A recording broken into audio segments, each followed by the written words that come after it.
नमस्कार दोस्तों, कैसे हैं आप सभी लोग? उम्मीद है सब अच्छे होंगे। आप सभी का एक बार फिर से अपने इस चैनल एग्जाम एकेडमी पर स्वागत है। आज हम भारतीय पाषाणकालीन इतिहास से संबंधित महत्वपूर्ण एमसीक्यूज करेंगे। तो वीडियो को आखिरी तक जरूर देखें। आइए शुरू करते हैं। आज का पहला प्रश्न है, सोहन संस्कृति किस काल को कहा जाता है? तो आपको बताना है कि सोहन संस्कृति किस काल को कहते हैं। आपके ऑप्शन है ए उच्च पूरा पाषाण काल, बी है मध्य पूरा पाषाण काल, सी है निम्न पूरा पाषाण काल, डी है नन ऑफ दीज। तो इस क्वेश्चन का जो सही आंसर है वो है ऑप्शन सी, निम्न पूरा पाषाण काल। ठीक है, तो सोहन संस्कृति निम्न पूरा पाषाण काल को कहते हैं। और निम्न पूरा पाषाण काल जो था, ये जो काल था ये सोन नदी जो एक नदी है पाकिस्तान में बहती है वर्तमान में, तो इसके आसपास जो है ये निम्न पूरा पाषाण काल विकसित हुआ था। ठीक है, तो तभी निम्न पूरा पाषाण काल को सोहन संस्कृति नाम से भी जानते हैं। तो option C is the right answer. अगला क्वेश्चन है, नवपाषाण काल में गर्तावास के साक्ष्य किस जगह से मिले हैं? गर्तावास का मतलब होता है कि जमीन के नीचे घर। ठीक है, ऑप्शन ए है कोल्डी हवा प्रयागराज, बी है बुर्जहोम कश्मीर, सी है सिंह भूमि झारखंड और डी है चिरांद बिहार। तो इस क्वेश्चन का जो सही आंसर है वो है ऑप्शन बी, बुर्जहोम कश्मीर। ठीक है, तो नवपाषाण काल में जो गर्तावास मिले थे वो कहाँ से मिलते हैं? बुर्जहोम से मिलते हैं। जमीन के अंदर ये घर, मतलब जमीन के अंदर घर बनाते हैं। जैसे आज हम लोग जमीन के ऊपर घर बनाते हैं, तो लोग जमीन के अंदर घर बनाते थे। कुछ लोग कुछ कहते हैं कि ठंड से बचने के लिए ऐसा करते थे, और जमीन के नीचे जाने के लिए ये लोग सीढ़ी का इस्तेमाल करते थे। तो सही आंसर हो गया ऑप्शन बी, बुर्ज होम। अगला क्वेश्चन है, कोल्डी हवा प्रयागराज से किस खाद्यान्न के प्राचीनतम साक्ष्य मिलते हैं? ऑप्शन ए है चावल, बी है गेहूं, सी है जौ या फिर डी है गन्ना। तो इस क्वेश्चन का जो सही आंसर है वो है ऑप्शन ए, गन्ना। ये क्वेश्चन काफी इंपॉर्टेंट है। ठीक है, मोस्ट इंपॉर्टेंट क्वेश्चन। तो प्रयागराज में एक जगह पड़ती है कोल्डी हवा। ठीक है, तो यहां से हमें क्या मिलता है? चावल के साक्ष्य मिलते हैं। तो इसे ध्यान रखिएगा। ठीक है, अगला क्वेश्चन है क्वेश्चन नंबर 4। निम्न में से किस स्थान से मध्य पाषाण काल में पशुपालन के साक्ष्य मिलते हैं? यानी कि मध्य पाषाण कालीन पशुपालन के साक्ष्य कहाँ से मिलते हैं? ऑप्शन ए है औदे, बी है बोरी, सी है बागोर और डी है लखनिया। तो इस क्वेश्चन का जो सही आंसर है वो है ऑप्शन सी, बागोर। ठीक है, तो बागोर से हमें मध्य पाषाण काल में पशुपालन के साक्ष्य प्राप्त होते हैं। ठीक है, कहां से प्राप्त होते हैं? बागोर से। और बागोर की अगर हम बात करते हैं तो ये कहाँ है? राजस्थान में है। वर्तमान में ये जगह राजस्थान में पड़ती है। और बागोर के अलावा एक और जगह है आदमगढ़। ठीक है, आदमगढ़ ये पड़ती है एमपी में, यानी कि मध्य प्रदेश में। ठीक है, तो मध्य प्रदेश में जगह पड़ती है। तो यहां से भी हमको इन दोनों जगहों से मतलब हमें पशुपालन के साक्ष्य प्राप्त होते हैं। तो ऑप्शन सी बिल्कुल सही है, और बागोर राजस्थान। अगला क्वेश्चन है आज का, निम्न में से किस काल को चालकोलिथिक काल कहते हैं? तो चालकोलिथिक जो काल है ये किसे कहते हैं?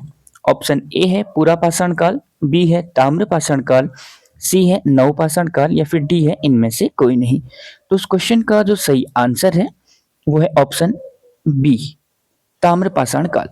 तो ताम्र पाषाण काल को ही क्या कहते हैं? चालकोलिथ। ठीक है, तो चालकोलिथ ताम्र पाषाण जैसे शब्द है, ताम्र पाषाण यानी कि ताम्र मतलब तांबा, पाषाण मतलब पत्थर।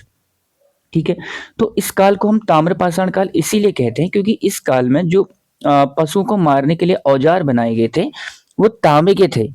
ठीक है, मतलब तांबे के थे और पत्थर के भी थे, यानी कि तांबा और पत्थर दोनों का मिक्सअप था, तभी उसे हम कहते हैं ताम्र पाषाण काल। ठीक है, तो इसे आप ध्यान रखिएगा। और इसी प्रकार से अगर हम बात करते हैं पूरा पाषाण की, तो इसे कहते थे पैलियोलिथिक। जैसे कि ताम्र पाषाण को चालकोलिथिक, तो वैसे ही पूरा पाषाण काल को पैलियोलिथिक और मध्य पाषाण काल को मीजोलिथिक। ठीक है, और नव पाषाण काल को नियोलिथिक काल कहते थे। ठीक है, ये सब भी आपको ध्यान रखने हैं। अगला क्वेश्चन है, भारत में पशुपालन और कृषि के प्राचीनतम साक्ष्य कहाँ से प्राप्त हुए हैं? ऑप्शन ए है लहुरा देव यूपी, बी है महगरा यूपी, सी है आदमगढ़ एमपी मध्य प्रदेश और डी है मेहरगढ़ बलूचिस्तान। तो इस क्वेश्चन का जो सही आंसर है वो है ऑप्शन डी। ठीक है, ऑप्शन डी मेहरगढ़ बलूचिस्तान। ठीक है, यानी कि वर्तमान में कहाँ होगा? बलूचिस्तान है तो पाकिस्तान में। तो बलूचिस्तान जो जगह है, यहीं से हमको यानी कि मेहरगढ़ से हमें भारत में सबसे पहले पशुपालन और कृषि के साक्ष्य प्राप्त होते हैं। ठीक है, और जो पहला अनाज था यानी कि कृषि के रूप में गेहूं, ठीक है, गेहूं और जौ, इन दोनों की खेती का हमको प्रमाण यहां से हमको प्राप्त होता है।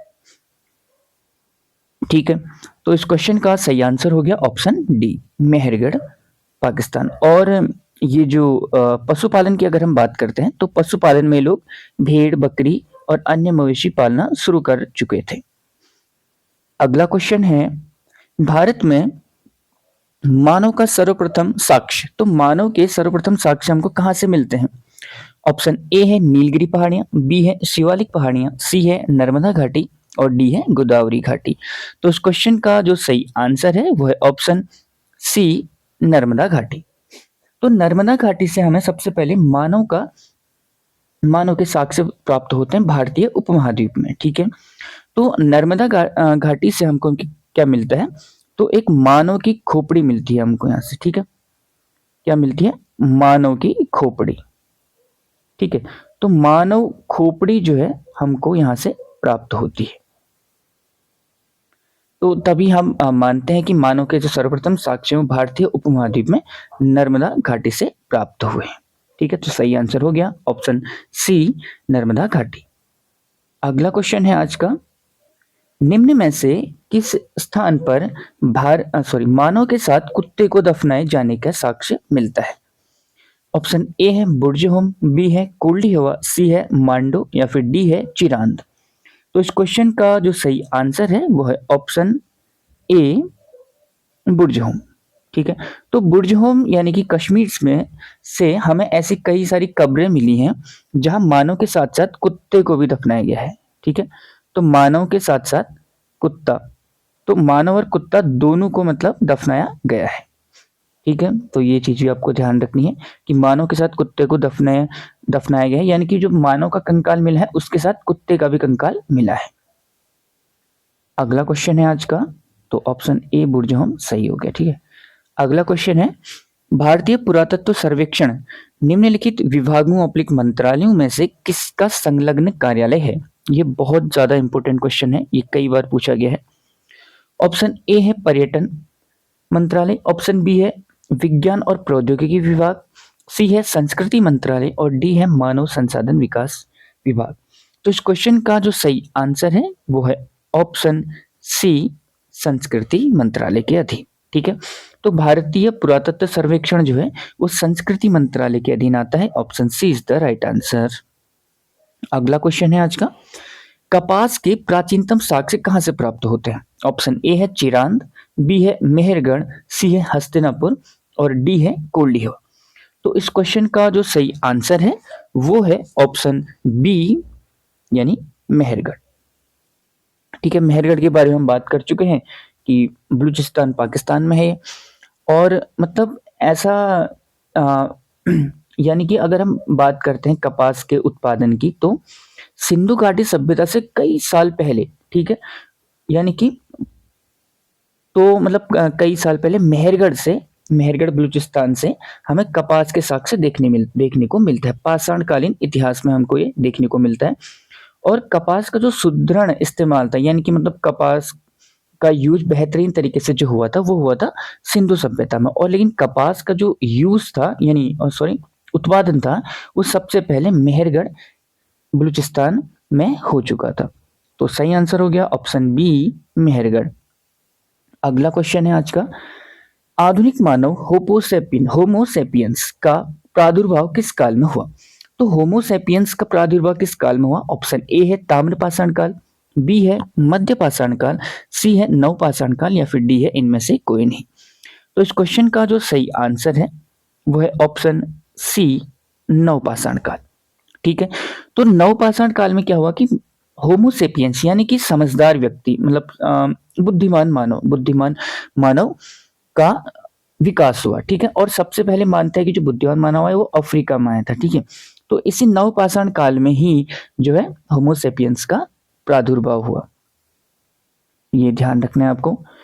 अगला क्वेश्चन है, किस काल को आखेटक एवं खाद्य संग्राहक काल भी कहते हैं?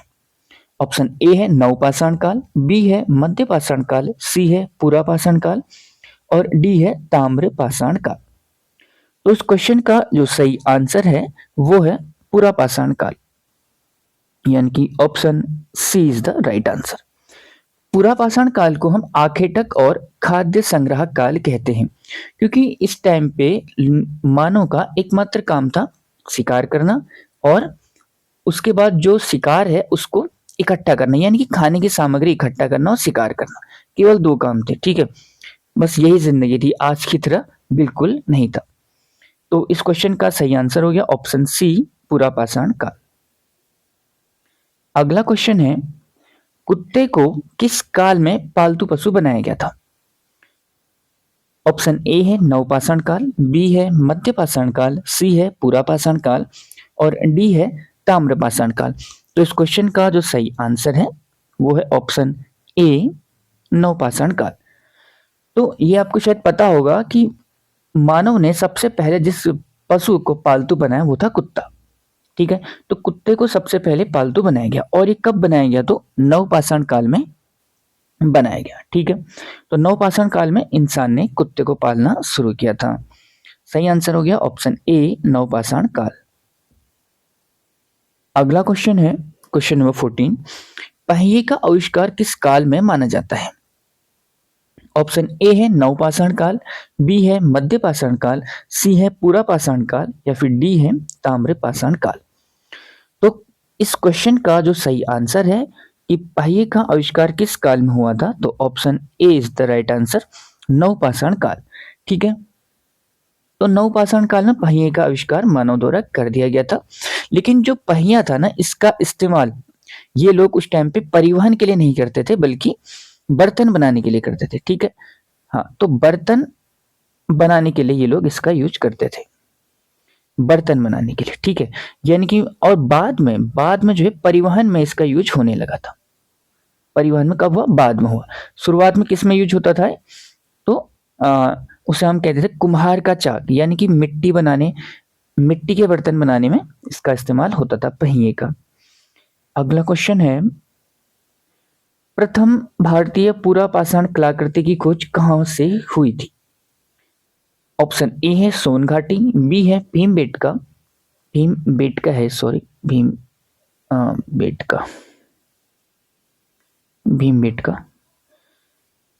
सी है चिरान, डी है पल्लवरन। ठीक है, तो प्रथम भारतीय पुरापाषाण कलाकृति की खोज कहां से हुई थी? तो इस क्वेश्चन का जो सही आंसर है वो है ऑप्शन बी, भीमबेटका से। ठीक है, तो Bhimbetka is the right answer. तो भीमबेटका की अगर हम बात करते हैं तो सबसे पहले भारतीय पुरापाषाण कलाकृति की खोज यहां से हुई थी। ठीक है, कहाँ पड़ता है भीमबेटका? एमपी में पड़ता है। ठीक है, एमपी यानी मध्य प्रदेश में जो है ये पड़ता है। ठीक है, और ये जो भीमबेटका है इसकी खोज की अगर हम बात करते हैं तो डॉक्टर विष्णु श्रीधर वाकणकर, उनका नाम था विष्णु श्रीधर। ठीक है, तो डॉक्टर विष्णु श्रीधर के द्वारा इसकी खोज की गई थी और ये एमपी में है, एमपी के रायसेन में। यहाँ से मतलब जो पाषाण कलाकृतियां ये मिलती हैं और लगभग जो है 500 प्रकार की, मतलब 500 चित्र हमको यहाँ से देखने को मिलती है, 500। ठीक है, जिससे मतलब मानव को शिकार करते हुए, डांस करते हुए, जानवरों की आपस में लड़ाई करते हुए, ये बहुत सारे चित्र यहाँ से देखने को मिलते हैं। ठीक है, तो ये मोस्ट इंपोर्टेंट क्वेश्चन है, ये आपको ध्यान रखना है। अगला क्वेश्चन है आज का, मानव ने सर्वप्रथम किस धातु का प्रयोग किया था? आसान सा क्वेश्चन है। ऑप्शन ए है तांबा, बी है लोहा, सी है एल्यूमिनियम और डी है कांसा। तो इस क्वेश्चन का जो सही आंसर है वो है ऑप्शन ए तांबा। ठीक है, तो तांबा का इस्तेमाल सबसे पहले किया गया था।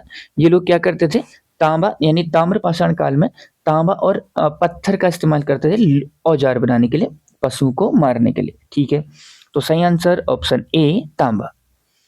अगला क्वेश्चन है, ये क्वेश्चन मोस्ट इंपोर्टेंट क्वेश्चन है, इससे आप ध्यान रखिएगा। राष्ट्रीय मानव संग्रहालय, जिसे इंदिरा गांधी राष्ट्रीय मानव संग्रहालय भी कहा जाता है, ये कहाँ स्थित है? ठीक है, ऑप्शन ए है दिल्ली, बी है वाराणसी, सी है आगरा और डी है भोपाल। तो इस क्वेश्चन का जो सही आंसर है वो है ऑप्शन डी भोपाल। ठीक है, तो भोपाल कहाँ पड़ता है? मध्य प्रदेश में। ठीक है, तो भोपाल एमपी में क्या है? राष्ट्रीय मानव संग्रहालय है। तो क्वेश्चन नंबर 17 का जो सही आंसर है वो है ऑप्शन डी भोपाल। इसे ध्यान रखना, ही बहुत इंपॉर्टेंट क्वेश्चन है। Question number 18, Robert Bruce foot, जिन्होंने भारत में प्रथम पाषाणिक उपकरण की खोज की थी, वे मूलतः क्या थे? ठीक है, ऑप्शन ए है भूवैज्ञानिक थे, बी है पुरातत्वविद थे, सी है पूरा वनस्पति शास्त्री थे, या फिर इनमें से कोई नहीं। तो इस क्वेश्चन का जो सही आंसर है कि रॉबर्ट ब्रूस फुट क्या थे, तो वो थे ऑप्शन ए भूवैज्ञानिक। ठीक है, तो रॉबर्ट ब्रूस फुट क्या थे? भूवैज्ञानिक थे। और इनकी अगर हम बात करते हैं तो इन्होंने ये मतलब मूल रूप से इंग्लैंड के थे, नाम से ही लगता है। और इनके बारे में बात करें तो इन्होंने एक हाथ से पकड़कर चलाई जाने वाली कुल्हाड़ी, यानी कि मतलब एक कुल्हाड़ी ढूंढी थी इन्होंने, कुल्हाड़ी। ठीक है, कुल्हाड़ी। और ये कुल्हाड़ी जो है इन्होंने चेन्नई में एक जगह पड़ती थी पल्लवरन। ठीक है, पल्लवरम। तो यहाँ से जो है इन्होंने एक कुल्हाड़ी खोजी थी। तो इसीलिए इनको प्रथम पाषाणिक उपकरण, मतलब प्रथम पाषाणिक उपकरण के रूप में जो इन्होंने खोजा था वो एक कुल्हाड़ी थी, जो इन्होंने मद्रास चेन्नई से खोजी थी। मद्रास पुराना नाम है, वर्तमान में उसे हम चेन्नई कहते हैं। और ये जो है एक भूवैज्ञानिक थे। ठीक है, option A is the right answer. अगला क्वेश्चन है, मातृ देवी की मूर्ति कहाँ से प्राप्त हुई है? ऑप्शन ए है दमदमा, बी है लंगनाथ, सी है कोल्डी हवा और डी है बेलन घाटी। तो इस क्वेश्चन का जो सही आंसर है वो है ऑप्शन डी बेलन घाटी। तो यहाँ से हमें मातृ देवी की मूर्ति मिली है जो हड्डियों की बनी हुई थी। और बेलन घाटी की बात करते हैं तो कहाँ है ये? यूपी में। ठीक है, यूपी उत्तर प्रदेश। तो यूपी में बेलन घाटी है। और ये बेलन घाटी को हम बेलन घाटी इसीलिए कहते हैं क्योंकि यहाँ पर बेलन रिवर जो है वो बहती है। ठीक है, तो सही आंसर हो गया ऑप्शन डी बेलन घाटी। ये क्वेश्चन भी पूछा गया है कि मातृ देवी की मूर्ति कहाँ से प्राप्त हुई है। अगला क्वेश्चन है, आसान सा है लेकिन इंपॉर्टेंट है। मानव जाति का पालना किस महाद्वीप को कहा जाता है? Option A Africa, B Asia, C Australia और डी है यूरोप। तो इस क्वेश्चन का जो सही आंसर है वो है ऑप्शन ए अफ्रीका। ठीक है, तो मानव जाति का पालना कहते हैं हम अफ्रीका महाद्वीप को। क्यों कहते हैं? क्योंकि पहली बार जो मानव यानी कि होमो सेपियंस यानी कि बुद्धिमान मानव का जन्म हुआ था वो यही हुआ था, यानी कि बुद्धिमान मानव का प्रादुर्भाव यही हुआ था, यानी अफ्रीका में हुआ था। इसीलिए हम अफ्रीका महाद्वीप को मानव जाति का पालना कहते हैं। सही आंसर हो गया ऑप्शन ए अफ्रीका। तो इसे आप ध्यान रखिएगा। आज की क्लास का आखिरी क्वेश्चन है, भारतीय पुरातत्व विभाग का जनक किसे कहा जाता है? ऑप्शन ए है रॉबर्ट ब्रूस फुट, बी है हेरोडोटस, सी है अलेक्जेंडर कनिंघम या फिर डी जेम्स प्रिंसेप। तो इस क्वेश्चन का जो सही आंसर है, काफी लोगों को आता भी होगा, ऑप्शन सी अलेक्जेंडर कनिंघम। ठीक है, तो भारतीय पुरातत्व विभाग का जनक किसे कहते हैं? Alexander Cunningham. 1861 में इन्होंने भारतीय सर्वेक्षण की स्थापना की थी कलकत्ता में। ठीक है, 1861 में।